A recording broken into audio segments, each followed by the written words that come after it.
कभी आपने ये सोचा है कि जो मैसेज आप व्हाट्सएप पे अपने दोस्त को भेजते हो और वो उस पर कोई रिप्लाई करता है, तो उसका रिप्लाई आपको व्हाट्सएप के अंदर ही क्यों मिलता है, उसका रिप्लाई टेलीग्राम पे क्यों नहीं पहुंचता।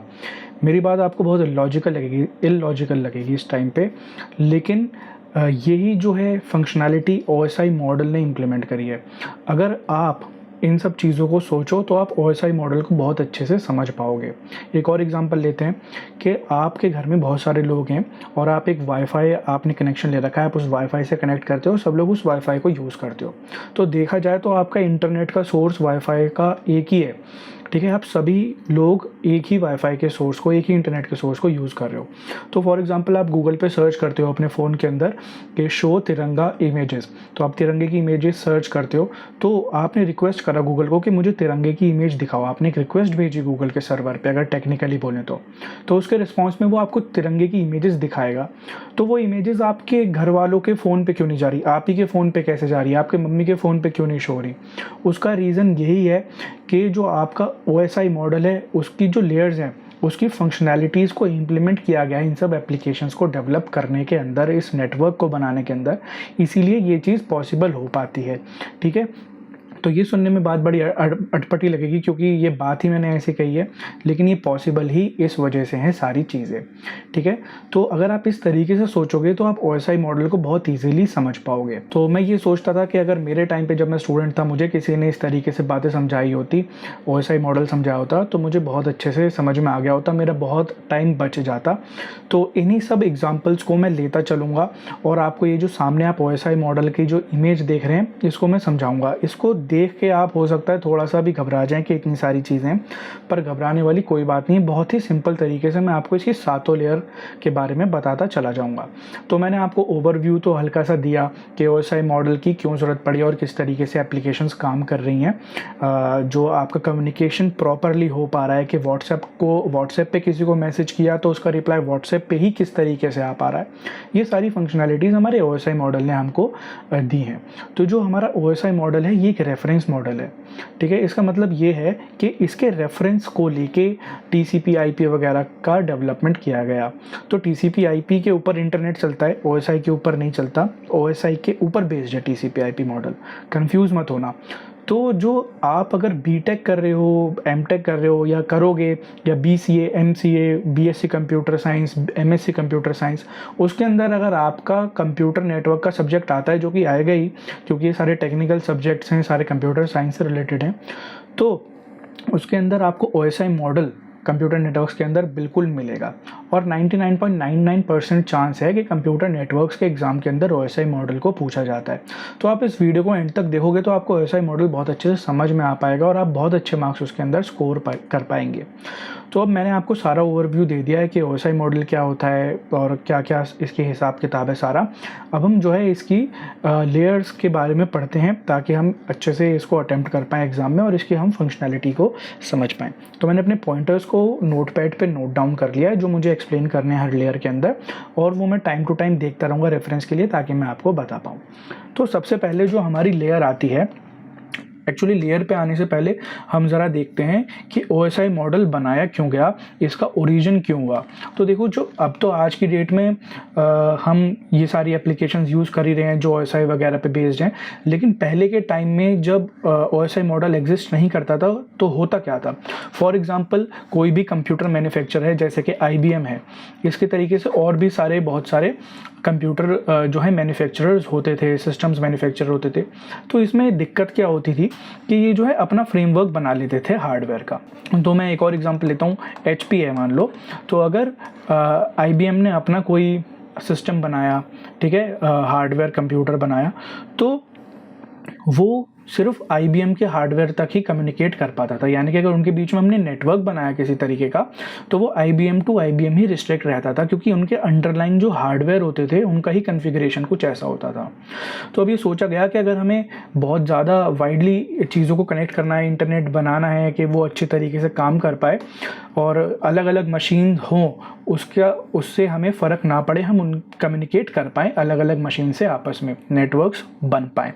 तो उसके लिए ISO एक ऑर्गेनाइजेशन है, ISO, ठीक है, उसने क्या करा, उसने ये OSI मॉडल को बनाया।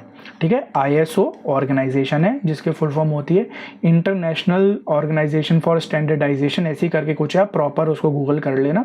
तो उसने OSI मॉडल को जो है इम्प्लीमेंट करा, उसको बनाया गया कि भाई एक ऐसा मॉडल बनाओ जिसके रेफरेंस से हम मशीन्स को डेवलप कर पाएँ, कि उसका रेफरेंस लेके चलें ताकि हमारे इंटर कम्युनिकेशन हो पाए, चाहे हार्डवेयर उनका अंडरलाइन अलग हो। ठीक है, तो इसलिए हमारा जो है OSI मॉडल बनाया गया और इसकी वजह से ही आज की डेट में अपनी एप्लीकेशंस को यूज़ कर पा रहे हैं। तो अब अपनी सबसे पहली लेयर पे आ जाते हैं। तो फॉर एग्जांपल अब हम लेके चलते हैं कि हमें व्हाट्सएप से मैसेज सेंड करना है। तो वो जो हमारी व्हाट्सएप है वो एक्चुअल में क्या है, वो हमारी व्हाट्सएप जो है एक्चुअल में एक एप्लीकेशन है। इसी प्रकार से हमारी बहुत सारी एप्लीकेशंस हो सकती हैं। फॉर एग्जांपल मैं आपको एग्जांपल देता हूँ कि फॉर एग्जांपल अभी तो मैंने आपसे कहा कि व्हाट्सएप एक एप्लीकेशन है जिसको मैं यूज़ करना चाहता हूँ। मेरी और भी एप्लीकेशंस हो सकती हैं जो कि अलग अलग प्रोटोकॉल्स पे काम करती हैं, जैसे कि HTTP के ऊपर मेरा वेब पेजेस जो है वो काम करते हैं, और SMTP होता है हमारे पास, simple mail SMTP, simple mail transfer protocol, जिसके ऊपर हमारा ईमेल सिस्टम काम करता है। इसका पोर्ट नंबर होता है 25 और इसका पोर्ट नंबर होता है 80। अब ये मैं आपको क्यों बता रहा हूँ, अब इसका जो है टेक्निकल रीज़न यहाँ पे मैं आपको बताता हूँ। तो फॉर एग्जांपल मेरी व्हाट्सएप का भी कोई पोर्ट होगा जो कि मुझे नहीं पता। भाई मेरे पास तो बहुत सारी एप्लीकेशंस चल रही हो सकती हैं मेरे फ़ोन पे, तो हर ऐप का एक अलग अलग जो है पोर्ट नंबर हो सकता है, जो कि व्हाट्सएप का है XY। मैं इसको यहाँ पे लेट कर लेता हूँ कि इसका पोर्ट नंबर है 34। ठीक है, तो 34 पोर्ट नंबर की एप्लीकेशन चल रही है, उसने कोई मैसेज भेजा। ठीक है, तो ये प्री डिफाइंड है इसका। तो 34 जो है वो व्हाट्सएप का मान लो फिक्स हो गया कि ये पोर्ट नंबर है। तो 34 वाली एप्लीकेशन जो है वो है अपनी, जिससे यूज़र इंटरेक्ट करता है। एप्लीकेशन लेयर यहाँ पे आ गई जिससे यूज़र हमारा इंटरेक्ट करता है। इसने मैसेज भेजा हाय और इसको फॉरवर्ड करा यहाँ पे प्रेजेंटेशन लेयर पे। ये सेंडिंग डिवाइस है और ये रिसीविंग डिवाइस है। ठीक है, और दोनों तरफ लेयर्स सेम है। अभी हम फ्लो देखते हैं कि कैसे हो रहा है। तो सेंडर ने व्हाट्सएप पे हाय भेजा, वो गया हमारा प्रेजेंटेशन लेयर के ऊपर। अब प्रेजेंटेशन लेयर के हमारे पास कुछ काम होते हैं जो कि होते हैं इनक्रिप्ट करना मैसेज को। मैसेज का इंक्रिप्शन भी तो ज़रूरी है कि भाई वो जा रहा है इंटरनेट के थ्रू जाएगा तो वो इनक्रिप्ट होना चाहिए, तो उसे किसी तरीके से इनक्रिप्ट करता है। प्रेजेंटेशन लेयर एक और काम करती है, वो क्या करती है, मैसेज को कंप्रेस करती है ताकि हमारे नेटवर्क पे कंजेशन थोड़ा कम हो जाए। ठीक है, ये हुआ हमारा प्रेजेंटेशन लेयर का काम। अब उसके बाद हमारी प्रेजेंटेशन लेयर क्या करेगी, जो एप्लीकेशन लेयर से इसको डेटा मिला उसमें इसने प्रेजेंटेशन लेयर ने अपना डेटा ऐड करा, यानी कि इंक्रिप्शन करा। तो हो क्या रहा है, मैं ये कह देता हूँ कि जो हर लेयर है वो एक पैकेट फॉरवर्ड करती जा रही है। तो एप्लीकेशन लेयर ने जो है मेरे को एक पैकेट दिया जिसके अंदर था मेरा मैसेज जो कि था हाय। ओके, और प्रेजेंटेशन लेयर ने उस पैकेट के अंदर इंक्रिप्शन करा और कंप्रेशन करा। तो इसने क्या करा, प्लस कर दिया इस पैकेट में अपनी कोई भी चीज़। ठीक है, अपनी फंक्शनैलिटीज़ के थ्रू इसमें पैकेट में अपने कुछ डेटा को ऐड किया, इंक्रिप्शन या डिक्रिप्शन करा। तो बेसिकली मैं क्या कहना चाह रहा हूँ कि ये जो पैकेट है हर लेयर के पास जैसे जैसे जाएगा तो हर लेयर इसके अंदर कुछ ना कुछ चीज़ अपनी जो उसकी यूनिक है वो ऐड करती जाएगी। जैसे प्रेजेंटेशन लेयर ने इसके अंदर इंक्रिप्शन और कंप्रेशन को जो है ऐड कर दिया। ठीक है, प्रेजेंटेशन लेयर का एक और काम होता है जो कि मैं आपको बता देता हूँ, वो होता है कि वो डेटा जो सेंडर है और रिसीवर है उनके बीच में उनके करेक्ट फॉर्मेट में, ताकि वो उसको समझ पाएँ, पढ़ पाएँ, कन्वर्ट करने का भी काम करती है। ठीक है, अब मेरे पास क्या हुआ, अब ये प्रेजेंटेशन लेयर ने डेटा आगे फॉरवर्ड कर दिया सेशन लेयर को। सेशन लेयर को मैं व्हाट्सएप के एग्जांपल से नहीं समझा सकता। ठीक है, लेकिन मैं आपको बताता हूँ सेशन लेयर का काम क्या होता है। फॉर एग्जांपल आप कहीं किसी भी वेबसाइट पे लॉगिन करते हो, amazon.com पे अगर आप या amazon.in पे लॉगिन करते हो तो आप क्या करते हो, वहाँ पे लॉग इन किया आपने लॉग ऑफ भी करोगे, फिर कहीं कभी ना कभी वहाँ से लॉग इन या लॉग ऑफ करते हो। तो ये क्या हो रहा है, आपका सेशन मेंटेन हो रहा है कि जब तक आप लॉग्ड इन हो वहाँ पे आपका एक सेशन चल रहा है। आप अपनी कार्ट में चीज़ें ऐड करोगे और प्रोडक्ट्स देखोगे, अलग अलग ऑर्डर्स करोगे, वो आपके सेशन में चल रही हैं, फिर आप उसको लॉग ऑफ करोगे। तो ये होता है हमारा सेशन लेयर का काम। तो बेसिकली हमारी सेशन लेयर ने क्या किया, कंप्यूटर्स के बीच में सेशंस को मेंटेन किया या कनेक्ट किया या कंट्रोल किया। ठीक है, तो आपका जो अमेज़ॉन का सर्वर है वो भी एक कंप्यूटर है। आप अपने कंप्यूटर से लॉगिन कर रहे हो या फ़ोन से लॉगिन कर रहे हो तो आप एक सेशन बना रहे हो, वो मेंटेन हो रहा है, कंट्रोल हो रहा है, लॉग इन लॉग ऑफ कर रहे हो आप, वो सेशन का टर्मिनेशन हो रहा है या क्रिएशन हो रहा है। तो ये सेशन लेयर काम करती है। अब हमारी सेशन लेयर क्या करेगी, अब उस मैसेज को या पैकेट को फॉरवर्ड कर देगी आगे, फिर हमारा मैसेज या पैकेट जाएगा जो है ट्रांसपोर्ट लेयर के पास। तो ट्रांसपोर्ट लेयर के बारे में जो मैंने सारी चीज़ें नोट डाउन करी हैं, जो मेन पॉइंटर्स हैं, वो मैं यहाँ पे आपको शो कर रहा हूँ। इसका रीज़न ये है कि ये जो लेयर होती है, ये सबसे ज़्यादा काम ट्रांसपोर्ट लेयर का ही होता है OSI मॉडल में। और आप देख सकते हैं यहाँ पे लिखा भी है कि it is heart of the OSI layer. तो अब इसका काम क्या है कि transferring the variable length data is handled by it. तो क्या होता है कि हमारा जो डेटा है वो वेरिएबल लेंथ का हो सकता है। कोई डेटा छोटा है, कोई 1 MB का है, कोई 1 GB का है, कोई कितने भी साइज़ का डेटा हमारा मैसेज हो सकता है, कितना भी बड़ा हो सकता है। तो इसको डेटा के लेंथ को हैंडल करने का काम होता है ट्रांसपोर्ट लेयर का। और वो किस तरीके से करती है, वो है अगला पॉइंट, जिसका नाम है सेगमेंटेशन। तो सेगमेंटेशन यहाँ पे क्या कर रही है कि सेगमेंटेशन एक प्रोसेस है। क्या है प्रोसेस? डिवाइड करने का स्मॉल पार्ट्स में डेटा को based on the network interface. आपका नेटवर्क इंटरफेस जो आपके हार्डवेयर के डिवाइसेस हैं या ईथरनेट है, उस जो कार्ड है या जो इंटरफेस है जो आपको हार्डवेयर इंटरनेट इनेबल कर रहा है, उसकी क्या कैपेबिलिटीज़ हैं, उसके बिहाफ पे ये डेटा को सेगमेंट करता है, यानी कि स्मॉल पार्ट्स के अंदर डिवाइड करता है ट्रांसपोर्ट लेयर। ठीक है, तो मान लो कि मेरा जो नेटवर्क इंटरफेस है, इंटरनेट इंटरफेस कार्ड है, ये बहुत ज़्यादा टेक्निकल चीज़ें हैं, आप कभी इन पे फोकस करते भी नहीं हो अपने रियल लाइफ में, और रियल लाइफ में आपको करना भी नहीं है, आपको बस चीज़ें यूज़ करनी है। तो आप बस समझो कि आप OSI मॉडल को अच्छे से समझ पाओ, इसलिए आप इन सब पॉइंट्स को समझो। तो नेटवर्क इंटरफेस का कार्ड है, मान लो उसकी कैपेसिटी है कि 1500 बाइट्स वो एक पैकेट जो है एक बार में ट्रांसफ़र कर सकता है। तो ट्रांसपोर्ट लेयर क्या करेगी, सेगमेंट कर देगी 1500 बाइट के पैकेट में, छोटे छोटे पैकेट्स में मेरे डेटा को ब्रेक कर देगी। और जब वो डेटा मेरा जो है रिसीवर तक पहुंचेगा, तो वहां जाके वो रीअसेंबल हो जाएगा एट द रिसीवर साइड। ये भी ट्रांसपोर्ट लेयर का काम है।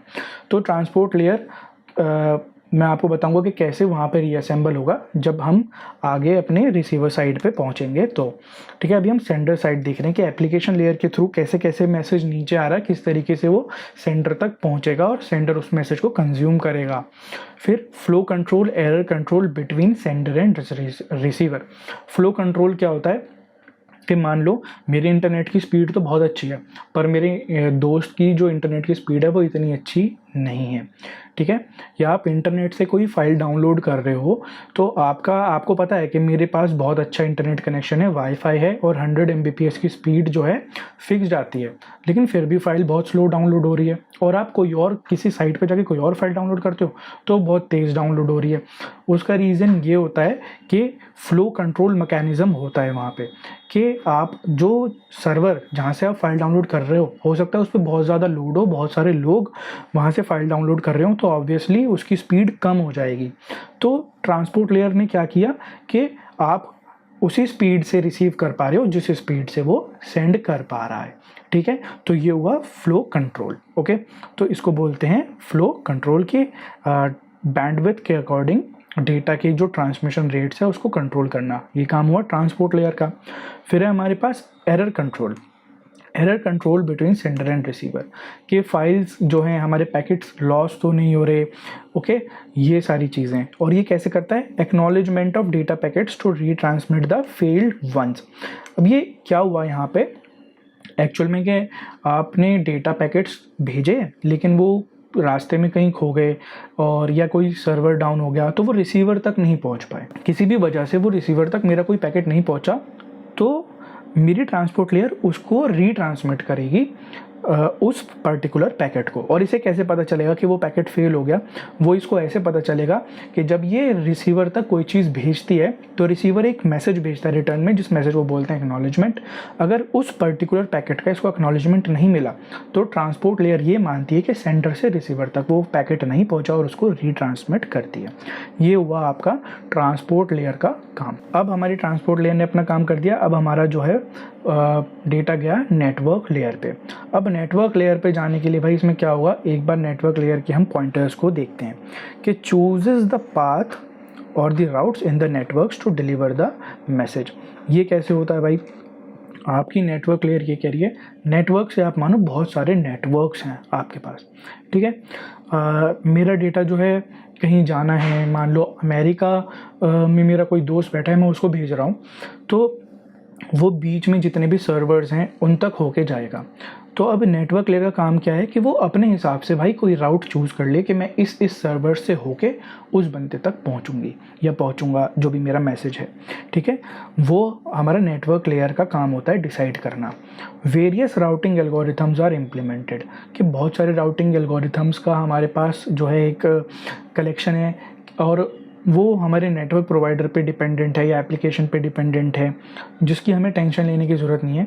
तो वो राउटिंग एल्गोरिथम के वो शॉर्टेस्ट रास्ता देखे, ठीक है। अब ऐसा भी तो हो सकता है कि शॉर्टेस्ट रास्ता जो है उस पर बहुत सारे लोग उसे यूज़ कर रहे हो, बहुत सारा ट्रैफिक हो, तो शॉर्टेस्ट रास्ता तो ले लिया, पर उस पर लोड है तो फाइल बहुत स्लो जा रही है।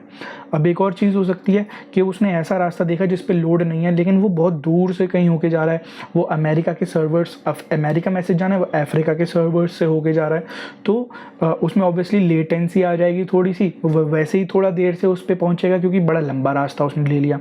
तो इसकी चिंता हमें नहीं करनी, ये राउटिंग एल्गोरिथम्स डिफाइंड होते हैं कि भाई कैसे करना है, क्या करना है, वो होते हैं नेटवर्क लेयर में, हमें बस इतना समझना है। अब इसमें क्या है कि जिस तरीके से सेगमेंटेशन हमारा ट्रांसपोर्ट लेयर करता है ना, उसी तरीके से नेटवर्क लेयर भी अपने एंड पे कुछ फ्रेगमेंटेशन कर सकता है। यहाँ पे लिखा है may implement fragmentation if messages too large to be transmitted between intermediate node. तो मान लीजिए मैं आपको एक और एग्जांपल लेके बताता हूँ कि नेटवर्क लेयर का, कि मेरा जो मैसेज है वो ए से बी तक पहुंचना है, ठीक है, ए से बी तक पहुंचना है। अब क्या हुआ, यहाँ पे बीच में मान लो एक्स है, वाई है और जेड है, इन तक वो डेटा को जाना है। तो मेरा डेटा जो है वो क्या है, मान लो 1500 बाइट्स का है, यहाँ से यहाँ से यहाँ से होके यहाँ पहुँचना है उसको, डेटा को मेरे, तो 1500 बाइट्स का है। अब 1500 बाइट्स का मेरा डेटा है, उसको बी तक पहुंचना है, लेकिन मेरा जो एक्स है वो क्या है, वो सिर्फ 750 बाइट्स ही एक बार में रिसीव करके स्टोर कर सकता है। तो मेरा ए जो है वो क्या करेगा, नेटवर्क लेयर मेरी क्या करेगी, ए से बी एक्स तक जो डेटा जा रहा है, इंटरमीडिएट नोड्स हैं ये मेरी, ठीक है, इंटरमीडिएट सर्वर्स कह लो या फिर इंटरमीडिएट सर्वर्स हैं, तो वो क्या करेगा, नेटवर्क लेयर अपने बिहाफ पे, ट्रांसपोर्ट लेयर ने तो ऊपर से ट्रांसपोर्ट लेयर ने क्या करा, ऊपर से नेटवर्क इंटरफेस कार्ड के बिहाफ पे डेटा को ब्रेक कर दिया, लेकिन नेटवर्क लेयर को क्या मिला रास्ते में, ये मिला कि एक्स जो है वो 750 बाइट्स ही ले सकता है एक बार में। तो इसने 1500 बाइट्स को 2 पैकेट्स में तोड़ा, एक बार 750 बाइट्स भेजे, एक बार फिर 750 बाइट्स भेजे, उनको असेंबल करा और आगे ट्रांसमिट कर दिया, यानी कि ब्रेक करा, फ्रेगमेंट करा और उसको क्या कहते हैं, रीअसेंबल कर दिया, डीफ्रेगमेंटेशन उसका किया और आगे भेज दिया। इस तरीके से मेरा नेटवर्क जो है, नेटवर्क लेयर भी जो है काम करती है, अगर उसको ज़रूरत पड़ी तो वो कर सकती है एट रिसीविंग नोड। तो इसमें क्या हो रहा है, रिसीविंग नोड को आप सीधा बी मत मानो, जब जो मैं यहाँ पे एग्जांपल में बता रहा हूँ कि बी आप मत मानो रिसीविंग नोड को, यहाँ पे इंटरमीडिएटली ए भेज रहा है एक्स पे, तो एक्स भी रिसीविंग है, फाइनल डेस्टिनेशन नहीं है पर वो रिसीव कर रही है। तो मैं ये यहाँ पे आपको समझाना चाहता हूँ। अब एक इसमें आप मस्त चीज़ देखो जो कि है लॉजिकल एड्रेसिंग, जो कि इम्पॉर्टेंट चीज़ है। यहाँ पे आपकी लॉजिकल एड्रेसिंग क्या होती है भाई, आपके घर में मैंने आपको सबसे शुरू में वीडियो का एग्जांपल दिया था कि आपके घर में बहुत सारे लोग जो हैं इस्तेमाल करते होंगे आपके वाईफाई का, और XYZ जो भी चीज़ों का इस्तेमाल करते हैं, आपके भैया मम्मी पापा सब वाईफाई का यूज़ कर रहे हैं। तो आप गूगल पे कुछ रिक्वेस्ट कर रहे हो, तिरंगा की इमेजेस रिक्वेस्ट कर रहे हो, वो आप तक कैसे पहुँची, ये होता है लॉजिकल एड्रेसिंग की मदद से।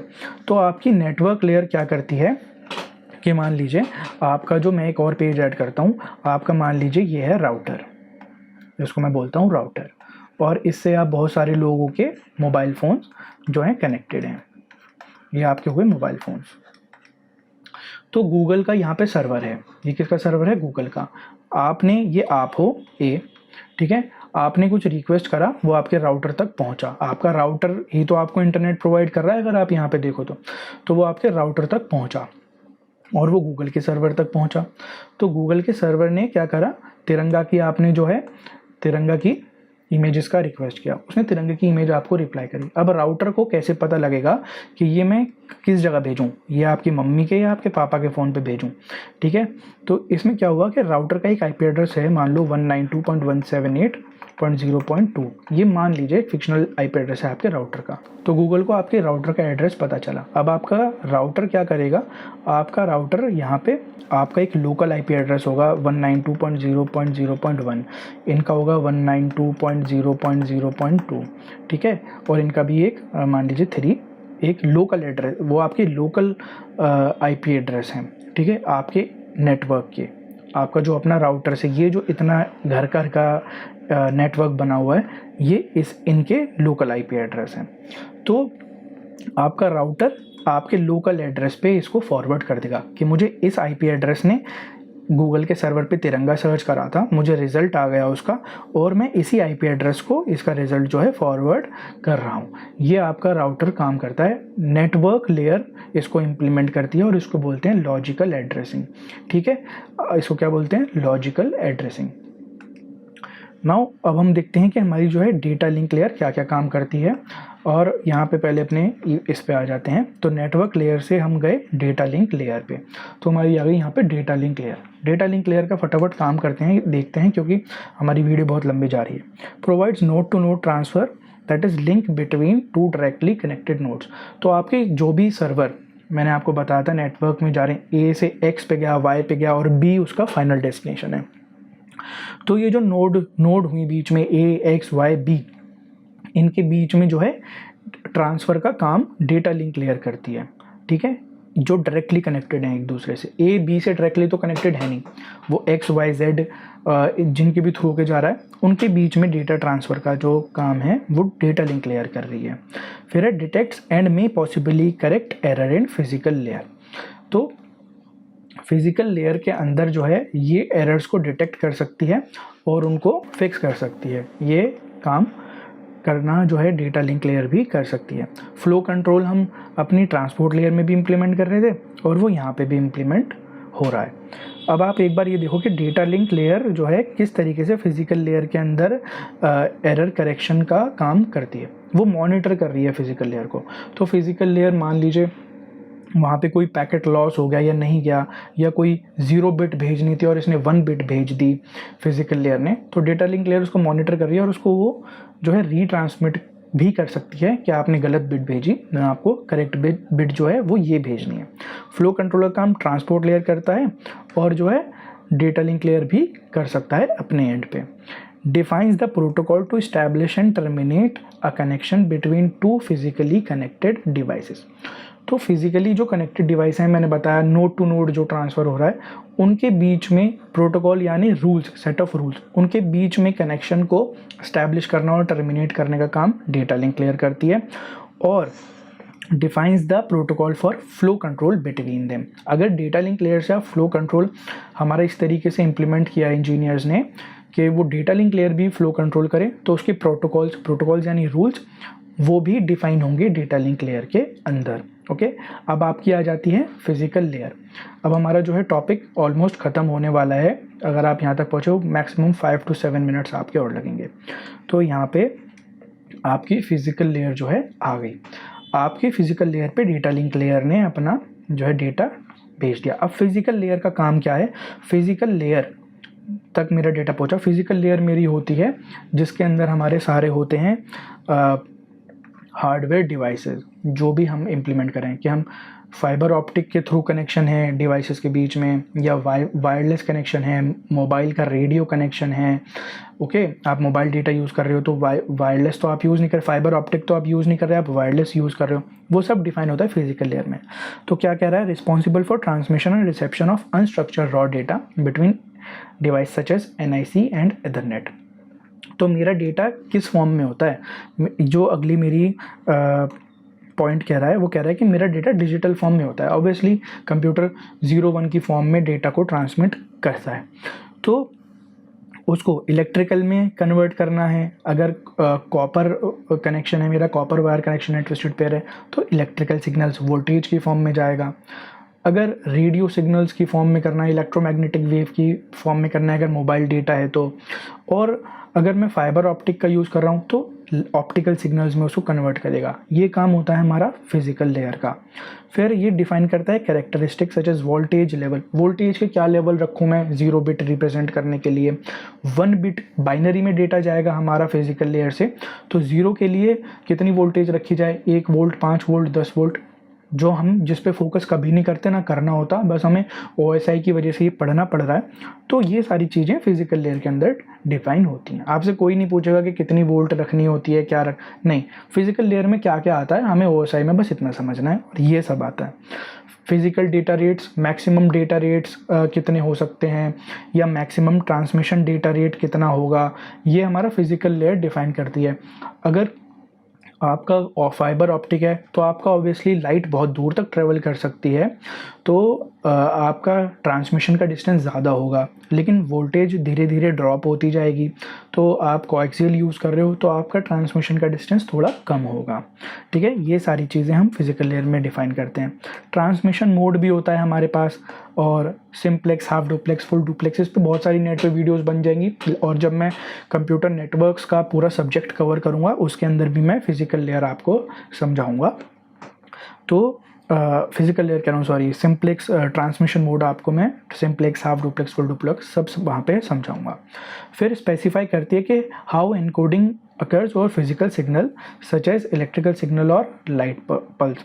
तो हमारी एनकोडिंग कैसी होगी, जो डेटा 0-1 में है वो अगर हमारा इलेक्ट्रिकल सिग्नल होगा, अगर कोएक्सियल में जा रहा है जो कि हम कवर कर चुके हैं, या फिर लाइट की सिग्नल में जा रहा है तो लाइट की फॉर्म में जा रहा है, अगर तो ऑप्टिकल है वो हमारा फाइबर ऑप्टिक्स पे चल रहा है। तो ये सब हमारी फिजिकल लेयर स्पेसिफाई करती है। अब हम आ जाते हैं मेन यहाँ पे। अब फिजिकल लेयर हमारा है फिजिकल लिंक, जो है कनेक्शन हमारा रिसीवर तक किस तरीके से हुआ, fibre optic, mobile data, FM radio waves, जो भी है XYZ हमारा। अब वो फिजिकल कनेक्शन जब हमारा हो गया तो अब मेरा डेटा पहुँचा। अब यहाँ पे क्या हो रहा है कि जब मैं भेज रहा हूँ कंप्यूटर तक, तो मेरे कंप्यूटर तक पहुँचने से पहले, इससे पहले मैं उसे पढूं, तो मैंने एप्लीकेशन से इंटरेक्ट करा था। तो यहाँ से मेरे पैकेट्स बनते चले गए, नीचे गए और चीज़ें उसमें ऐड होती चली गई। अब जब वो जैसे जैसे मुझ तक पहुँचेगा, यानी कि रिसीवर तक या मेरे दोस्त तक पहुँचेगा, तो वो पहले फिजिकल लेयर पे पहुँचा। फिजिकल लेयर यहाँ पे उसको डिकोड करेगी कि वो मैसेज मेरे पास वोल्टेज की फॉर्म में है, तो मैं उसे डिकोड करके कि मैं वोल्टेज की फॉर्म में यानी इलेक्ट्रिकल फॉर्म में, उससे मैं उसे कन्वर्ट करूं अपनी डिजिटल फॉर्म में, यानी कि 0s और 1 में, बाइनरी में, और उसको फॉरवर्ड कर दूं डेटा लिंक लेयर के ऊपर। अब जो डेटा लिंक लेयर ने मुझे हेडर्स लगाए थे वो यहाँ पे मेरे हटेंगे, फ्लो कंट्रोल वगैरह, ABCD XYZ जो भी था सारा। नेटवर्क लेयर पे अब मैं आया तो नेटवर्क लेयर में मेरा राउटर है, तो मेरे दोस्त ने हाय मुझे भेजा था, तो वो मेरे फ़ोन पे, अब मेरा राउटर क्या करेगा, मेरे राउटर तक, नेटवर्क लेयर यानी कि मेरा वाईफाई राउटर, मेरे राउटर तक वो डेटा आ गया। अब वो राउटर मेरे को नेटवर्क लेयर के पास जो पैकेट आया उसमें ये भी होगा कि ये इस राउटर से जो ये डिवाइस कनेक्ट है इस पे जाना है, तो वो वहाँ पे जो है डिकोड होगा, अनरैप होगा और मेरे फ़ोन तक पहुँचेगा। फिर ट्रांसपोर्ट लेयर जो अपना काम करती है हार्ट ऑफ OSI, जो सेगमेंट्स बने थे उन सेगमेंट्स को वापस कंबाइन करेगा। सेशन लेयर मैंने आपको बताया था, वेब एप्लीकेशन का आप पोर्टल सोच लो। फिर प्रेजेंटेशन लेयर वो डिक्रिप्ट होगा, इंक्रिप्शन, डिक्रिप्शन, डीकम्प्रेशन जो भी होना है वो रिसीवर तक पहुंचने पे होगा। अब ये आया एप्लीकेशन लेयर पे। व्हाट्सएप का मान लो पोर्ट 34 था, तो मेरे को जो है पोर्ट नंबर 34 पे वो जो है मैसेज डिलीवर होगा और फाइनली मैं उसको रीड करूँगा। तो ये जो था हमारा पूरा OSI मॉडल था। तो कहने का मतलब ये है कि जो भी, अगर हमें एक चीज़ समझ में आ गई, हमें सेंडिंग समझ में आ गया, तो हम वो रिसीविंग भी करते चले जा सकते हैं उसकी बहुत ही ईजीली। तो ये जो था हमारा सारे का सारा कि किस तरीके से OSI मॉडल हमारा काम करता है। तो अब आपको क्या करना क्या है, आप जब एग्ज़ाम दें तो सबसे पहले OSI मॉडल जब नहीं था आप किस तरीके से आंसर दे सकते हैं, मैं आपको वो बताता हूँ कि OSI मॉडल जब नहीं था क्या होता था तब कि आपस में मशीन्स जो है हम वो कम्युनिकेट कैसे करती हैं अगर उनका अंडरलाइंग हार्डवेयर आर्किटेक्चर अलग होता। तो ओएसआई मॉडल इम्प्लीमेंट किया गया, इसकी सारी हिस्ट्री आईएसओ ने करा, क्या डेट पे करा, भाई बहुत कॉन्फ्लिक्ट है इस पर। आप देख लो, जिस बुक से आपको सही लगे, इंटरनेट से सही लगे, आप वो डेट वो ईयर वहाँ पे डाल आना। आईएसओ इसकी फुल फॉर्म लिख दो, इसकी फुल फॉर्म लिख दो, ये आप बताना अच्छे से। ये डायग्राम आप सुंदर से बनाना, ठीक है, ओके। इस डायग्राम को आप बनाओगे, आप हर लेयर का जो है काम, जैसे मैंने नोटपैड में टाइप कर रखा है उस तरीके से हर लेयर का इलेबोरेट करके अच्छे से उसको लिख के आ सकते हो। और भी चीज़ें आप इंटरनेट पे रिसर्च कर लेना कि मैं ओएसआई का जब आंसर दूं तो क्या क्या उसमें लिखूं। तो ये तो सारी एग्ज़ाम को आंसर करने की बात हो गई। बेसिकली आपको ओएसआई मॉडल अच्छे से समझ में आना चाहिए, और आपको समझ में आया हो, अगर वीडियो अच्छी लगी हो तो वीडियो को लाइक करके चैनल को सब्सक्राइब करना और अपने दोस्तों के साथ ज़रूर शेयर कर देना ताकि उनका भी भला हो सके। So this is all from my side for OSI model. अगले वीडियो में मिलते हैं, टिल देन टेक केयर।